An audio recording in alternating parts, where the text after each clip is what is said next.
Hey, I'm Jerry with Christian Preppers, and today we're going to be going over how to use your pants as a improvised tourniquet, which in some situations might be the actual difference between life and death, is being able to figure out how to use a person's clothing to help them, and to be able to slow or at least stop that bleeding, or at least slow it down in some way where we're buying ourselves time.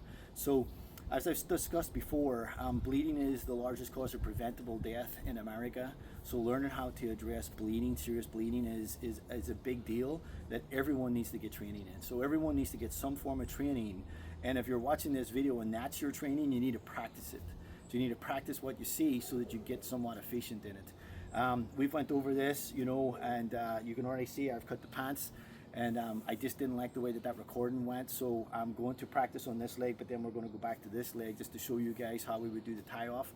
But I'm going to give a couple of scenarios. So the scenario is that we're out, we're hiking, whatever the case is, and we don't really have any tools or equipment on us whatsoever. And this is a totally improvised situation. So maybe the one thing we do have is we have a pocket knife, and we use the pocket knife to get the initial cut in the seams going, and we can kind of rip the pants open. Now, what would be important about that is, if you can see along here, when I did cut, I cut along this inseam. So the reason why I would cut the inseam is because the inseam is going to be very strong.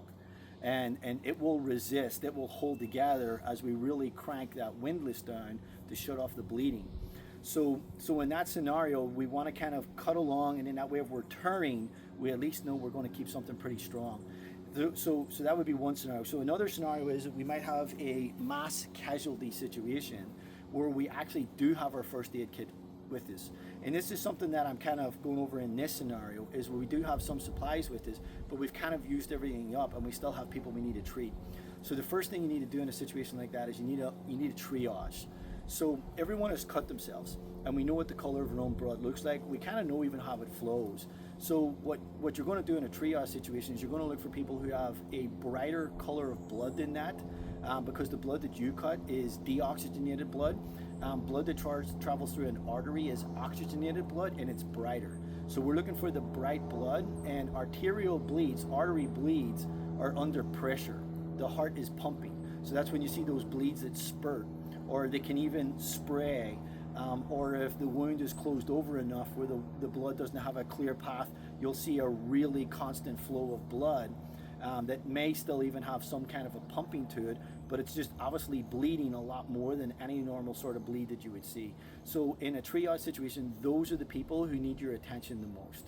So it's quite simply the people who are bleeding the most need your initial attention. And maybe they're the people that if you have a tourniquet, you have your triangular bandage, you have some different materials with it that you can use as a tourniquet.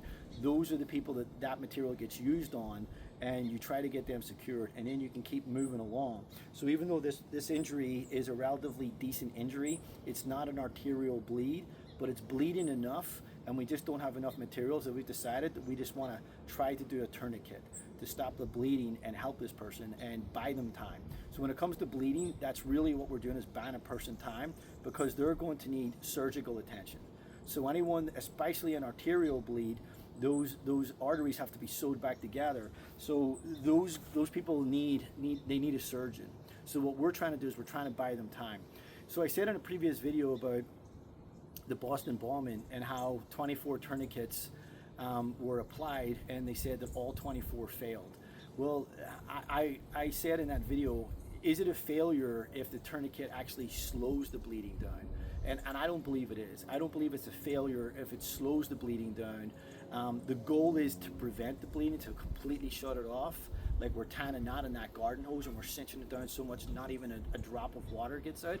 That's the goal. But if we slow it down, that's also, in my opinion, very successful. So I'm going to kind of get into it. So this is the scenario is where I've used up all my other stuff. I've used up my bandages, my tourniquets. I've assessed that this person, because they have really good, strong pants, that these pants would make an awesome tourniquet. So I'm going to go ahead and kind of get into that scenario of how I would make a tourniquet. So I've got my shears here, and I've just went ahead and I've cut through the pants. And what I've done is I've cut out this strip. Now I would recommend that even though you've got the strip, this should be probably at least 2 inches thick. So I created one, and then I cut down the other side, and I created my other strap right here. So I'm going to, maybe if I want, even try to roll some of this up to create an additional pressure point right on the area where we're going to put the tourniquet. So something that you can do in this scenario is, if you feel like there isn't any kind of broken bones or fractures or anything like that, you can go ahead and just take the shoe. And you want to take this nice and gently, because if there is any kind of a stress fracture or anything going on there, you do not want to put any pressure on that whatsoever or cause discomfort. But now that I've got the shoe, what I can do is I can just go above where I'm going to apply the tourniquet and put the shoe right there. And now that gives me, an area underneath. So now we can do the same thing. We can roll up the pants underneath, and we can kind of get right to the point where we're going to apply the tourniquet, which is going to be about right here. So I found a stick, and then of course I had some tape in my medical kit, and I'm going to use that. So the first thing we're going to do is we're going to take the two straps, as you can see right here. I'm going to feed them opposingly underneath, and we're going to come above, and we're going to cinch down. Now, here's the issue. Issue is, in America we have a lot of people who are overweight. We also have some people who work out a lot and they have really large thighs. So in both of those scenarios, we may not have enough material lengthways to go over the diameter of the leg where we can get a knot tied off like this. So in those scenarios, what I would recommend is you just take the pants off. If there's nothing else around, you just take the pants off and use the pants to come around. Now here's the problem you're going to have. That's a lot of thick material. So you can maybe try to go and try to cut some of the material down so it's a little bit thinner, but you're essentially going to go underneath with the crotch fully intact and tie the legs over. A stick like this is not going to do it, in my opinion. You're going to need a bigger, thicker stick, because you're going to be really cranking on that windlass to get a bleed where you're using material as thick as the whole pair of pants to crank down on that wound. So just keep that in mind. If that's what you end up doing, you're looking for a bigger windlass than this. In this situation, this windlass is going to be totally fine. So we're at least 2 inches above the kneecap here, which is where you want to be. You don't want to be, in my opinion, any closer to the kneecap than that. So we are going to do everything we can to take out as much of that slack right now as we possibly can. So we're getting in there and we're really pulling down on this.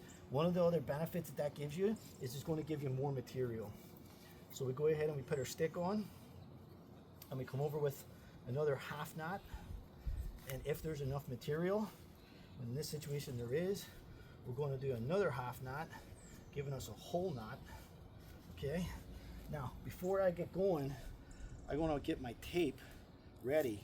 Now you can even use the victim, the patient, as long as they're awake and they're okay and they can help. You can get your tape out and you can just ask them, please hold this for me. So you're holding your tape and we're going to start cranking.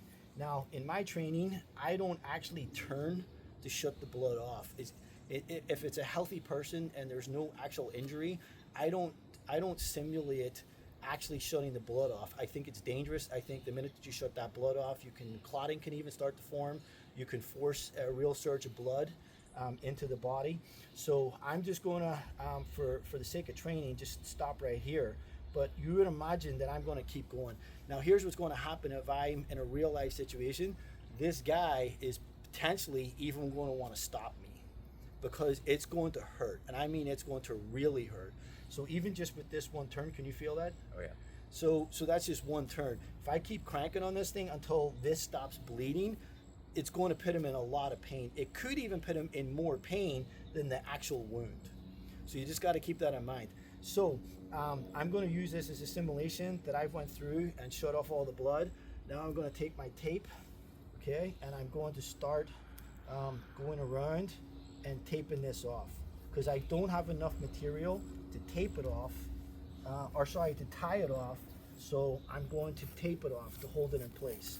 I use cloth material. I don't like vinyl materials. Vinyl materials are sometimes hard. You can't cut them, you can't separate them.